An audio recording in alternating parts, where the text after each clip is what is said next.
Bonjour et bienvenue, vous êtes dans Sans langue de bois, je suis en compagnie d'une autorité de la République, le ministre de la modernisation de l'administration et de l'innovation du service public, monsieur Adam Roger. Bonjour monsieur le ministre. Bonjour monsieur Bois. Monsieur le ministre, quand on regarde votre parcours, comme dirait l'Ivoirien lambda, vous êtes un homme qui a réussi. Vous étiez en France, vous étiez dans de grands groupes de télécommunications. Qu'est-ce que vous venez chercher dans le bourbier politique ? Pour moi, la politique n'est pas un bourbier. Pas du tout, c'est pas un bourbier, bien au contraire. Il faut voir la politique dans sa source noble. Oui. Donc c'est pas un bourbier. C'est pas un bourbier pour vous. Mais non. Et vous arrivez, monsieur le ministre, on vous confie un département extrêmement important au regard de votre parcours. Vous maîtrisez la digitalisation, vous avez monté des projets à la BAD. D'abord, c'est quoi la modernisation pour vous, monsieur le ministre ? Bon, moderniser, bon, si je prends le sens étymologique, sans faire trop compliqué, c'est utiliser des technologies de ce jour, modernes. Ouais. Donc voilà, donc c'est aller d'un ancien fonctionnement pour aller vers un fonctionnement actuel, vers le futur. C'est penser vers le futur. Alors, de la place où vous étiez, monsieur le ministre, vous avez observé notre administration. Je vais être un peu mauvaise langue. Elle est un peu sclérosée. Il y a beaucoup de lourdeur. La modernisation, l'innovation dans le service public, c'est une tâche extrêmement lourde, monsieur le ministre. Est-ce que ce n'est pas une gageure ? Mais non, pas du tout. Bien au contraire. Il n'est pas normal qu'on fonctionne dans un monde où nous ayons en Côte d'Ivoire une administration qui n'est pas moderne. Donc, je pense que la volonté politique, c'est de se dire, on va moderniser l'administration. Donc voilà, donc c'est très, très bien, bien au contraire. Comment vous allez vous y prendre ? Quels sont les projets sur lesquels vous travaillez pour permettre justement à nos concitoyens de se dire, écoutez, notre administration prend une voie qui est quand même assez moderne. Tout à fait. Bon, les projets, il y en a beaucoup. Mais je pense que le projet phare, celui qu'on va lancer dans quelques semaines, c'est la maison du citoyen. C'est-à-dire un endroit, un lieu où la population ivoirienne pourra aller et à un seul endroit, on aura plusieurs services qui seront disponibles pour les usagers, pour les citoyens. Donc voilà, donc cette maison aura deux volets. Ouais. Un volet virtuel pour faire moderne et un volet non virtuel, c'est un volet physique pour ceux qui n'ont pas encore accès aux nouvelles technologies mais qui préfèrent mieux avoir des gens physiquement, voir des personnes. Donc on aura toujours la possibilité de rencontrer du personnel de l'administration qui pourrait évidemment, j'allais dire, gâcher cette belle idée que vous mettez en place, puisque vous savez que le rapport entre le public et certains membres de l'administration est souvent électrique. Oui, ne soyons pas négatifs, soyons positifs. Oui. Donc je positivement, donc soyons ouverts, soyons modernes. Ouais. Donc peut-être qu'il y a eu par le passé des manquements, mais soyons positifs, je me répète, pensant que ces personnes peuvent faire mieux. Ouais. Donc, et aidons-les à faire mieux. Et vous, pour parler à l'administration, parce que dans le décret d'application qui organise votre ministère, il y a cette possibilité ou cette capacité que l'État vous donne de parler aux autres administrations, parce qu'on reçoit beaucoup de plaintes de la part de nos concitoyens. Déjà, on parle aujourd'hui. Ouais. Et puis quand on discute avec le Trésor, avec les impôts, avec les eaux et forêts, avec les examens et concours, ils veulent changer, ils veulent faire mieux. Ouais. Donc toute cette volonté collective, elle existe. Après, il faut organiser tout ça. Ouais. Mais sans ça, tous les ministres que j'ai rencontrés veulent faire mieux.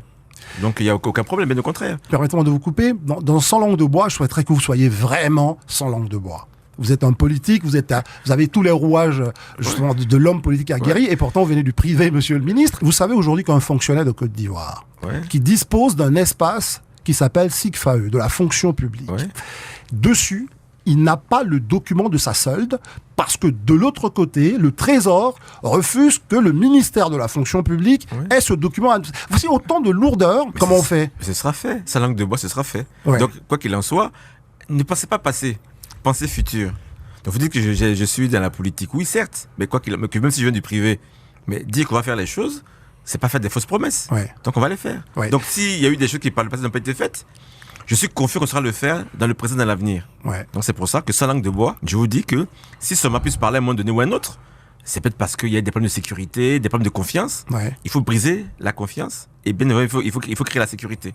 Et l'assurance que les choses seront bien faites. Je reviens sur votre propre parcours parce que j'ai le sentiment, quand je l'ai regardé, que ça peut être une des clés de votre réussite. Quand on vient du privé, on a souvent un certain nombre de réflexes que n'ont pas l'administration. Est-ce que vous pensez ça vous donne un avantage pour faire changer les choses ? Je dirais oui et non, parce qu'en fait, ce qu'il ne faut pas faire, il faut éviter de dire le privé est bien, le public n'est pas bon. Dans le privé, il y a beaucoup d'entreprises qui ferment. Ouais. Parce que justement, elles n'ont pas su se mettre sur le marché. L'avantage, on voit seulement que dans le privé, ceux qui réussissent. Mais il y en a qui ne réussissent pas. Donc, après, je peux dire dans l'administration, moi j'y suis donc depuis bientôt 3 mois. Ouais. Je le vois tous les jours. Il y a des gens de bonne volonté, qui ont un bon esprit, qui veulent faire évoluer les choses, qui veulent améliorer. Donc il faut se baser là-dessus. Après, comme partout, il y a des gens qui sont bien, d'autres qui sont moins bien, comme dans le privé aussi. Donc, à la rigueur, je ne dirais pas que c'est la bonne expérience du privé. Je dirais plutôt que c'est la bonne expérience tout court, où qu'elle soit et quelle qu'elle soit, qui pourra me permettre de réussir. Vous êtes un ministre de la modernisation, de l'innovation, Oui. donc du service public. Et nos concitoyens aujourd'hui sont souvent très sollicités pour payer un certain nombre de francs dans l'administration. Quand je vais faire tel papier, je paye, je donne à madame un tel, je donne à monsieur un tel. Tout ça, ça crée un éparpillement qui est vraiment... Voilà, on n'arrive pas à se retrouver. Tout à fait. À ce niveau-là, et c'est le nerf de la guerre, parce que cette administration, souvent, on cet argent pour... Évidemment, j'imagine que c'est utilisé à bon escient. Comment fait-on pour ramener l'administration à des choses beaucoup plus sécurisantes et pour les finances de l'État et pour aussi rassurer le client, l'usager du service public? Mais le premier rôle de l'administration, c'est de rassurer l'usager client. C'est la première chose. Ouais. Enfin, quand je parle d'usager client, ça peut être un citoyen, une personne, comme une entreprise. Il faut qu'on ait confiance. Ça, c'est la première chose. Ensuite, bien évidemment, il y a des paiements. Et quand on paye, il faut qu'on ait l'assurance que cet argent va dans la caisse de l'État pour être utilisé, bien évidemment, parce que les paiements, c'est nos impôts, c'est ce qui va permettre de faire vivre l'État, de faire vivre la nation. Donc, c'est sécuriser ces paiements, nous assurer avec des plateformes qu'on va mettre en place qui existent déjà. Le Trésor a une plateforme de paiement, comme les impôts aussi. Donc, il y a beaucoup de choses qui existent. Donc, des fois, on pense que l'administration est ancienne, mais je pense qu'il y a beaucoup de sites de portail Internet qui existent, il y a beaucoup de digitalisation qui se font déjà aujourd'hui. Et voilà, donc, à mon avis, la seule chose qu'il y a, il faut le montrer, il faut mieux communiquer. Et il faut s'assurer, la personne, que lorsqu'on fera un paiement au sein de ces plateformes-là, on a l'assurance que ça va effectivement dans la caisse de l'État. Donc, je pense que aujourd'hui, c'est déjà fait. Donc, on va accélérer, on ira beaucoup plus loin. Vous pensez que là, vous avez fait 3 mois d'observation en même temps en montant ce projet de la Maison du Citoyen. Il y avait déjà le millier qui existait. Est-ce qu'on peut faire un petit point d'étape par rapport à l'ensemble de ces services? Donc, en fait, si vous voulez, l'observatoire, c'est une veille. Ouais. C'est-à-dire qu'on